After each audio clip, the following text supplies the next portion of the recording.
This severe weather 2 Fridays ago brought bad news for Jay Goff. I get a phone call from my neighbor, tells me that the fence had blown down and my 2 dogs were out. One of them was Leela, an 11-year-old blind Boston Terrier.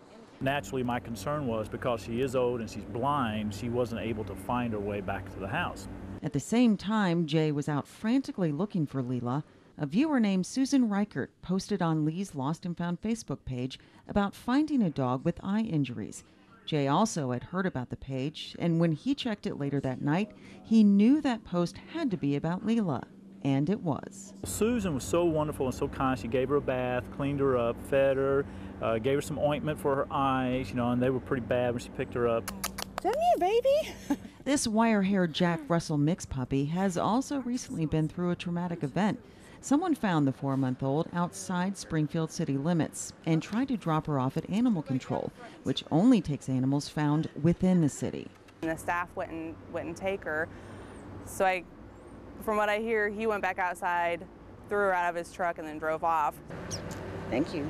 Thank you for kisses. The pup is very sociable, leading Heather to believe she has an owner. Heather wants to get the word out in case that owner doesn't live in Springfield and doesn't know to call or visit animal control. I said, "Come on, Leela," and she jumped up. After their scare, Jay is encouraging pet owners to be aware of all the social media pages, like the Lost and Found page, dedicated to helping lost animals. He says without them, he's not sure how his story would have ended. Because otherwise it would have been calling the radio station, newspaper, posters, and with this new, with the social media, Facebook and what you had on your page, it's just absolutely just immediately contacted and reconnected. So That's great. You wouldn't know that she's been through something traumatic. Whatever trauma this young Shih Tzu went through, she ended up losing one eye and her long hair since it was covered in motor oil. But shelter director Heather Farrier says the dog hasn't lost her spirit. The stitches will come out probably in a few days, and she acts like there's nothing wrong with her at all. It's a good girl. Animal control picked her up on North Benton, but Heather thinks she'd been on the streets for several weeks. She also believes she escaped from somebody. She's been somebody's lap dog at some point. She's real super friendly. This little Sheltie puppy also came into the shelter with some health issues. He came in lethargic, full of worms, and has sores from being covered in fleas. But they treated him, and he's back to his puppy ways. But I feel like he belongs to somebody that he's just missing. Animal control found the 8-week-old on East Commercial Street in someone's backyard. Getting both of the dogs back in shape cost the shelter hundreds of dollars. And Heather says they rely on donations to keep treating the thousands of dogs that pass through the shelter every year. We are always in need. Our budget gives us a certain amount, and once we reach that, we can't really help anything else unless somebody wants to help us. Donations have helped the shelter go 9 months without having to euthanize any adoptable dog. That means any dog, regardless of injuries like the Shih Tzus, will go to rescue to be adopted out. It's only vicious dogs with bad temperaments that don't meet that adoptable standard.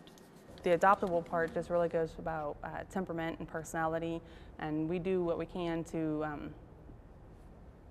socialize an animal. Uh-oh. She's doing the Elvis lip. Attaboy. Give it. Zoom, a 12-year-old Weimaraner, doesn't look any worse for wear after going missing for 3 days. But his owner, Bucky Hurd, says from the moment Zoom got spooked by a potato gun going off, his family was on edge and devastated. I just heard it go off and the dogs freaked out, so put the 2 females in their pen, and he got away before I could get to him. Bucky posted Zoom's story on the Lost and Found Facebook page and called local police stations and radio stations. Hi, buddy. He believes someone picked up his purebred dog and planned to keep him, but all the publicity turned up the heat on them. And she just finally caught a deep breath and went, "He's home!" And Zoom mysteriously reappeared on their doorstep. You just want 11? Is that all you Yeah. Animal Control Shelter Director Heather Farrier is hoping for a similar happy ending for this little hound mix puppy. The 9-month-old was found in the 2300 block of East Commercial on January 15th. But she does have a little tiny black hairless polka dot on her side, so it'd be a good identifier. She also is a good weight with good teeth, leading Heather to believe she's someone's pet that got away. Can you tell Miss Leigh how much you appreciate her looking after you? Bucky says getting the word out any way you can about your lost pet, like posting on Lost and Found, is your best chance at getting them back safe and sound. And if they ever have a missing animal or an issue with their animals that they need help, I mean, you are all up on it, and I really appreciate it.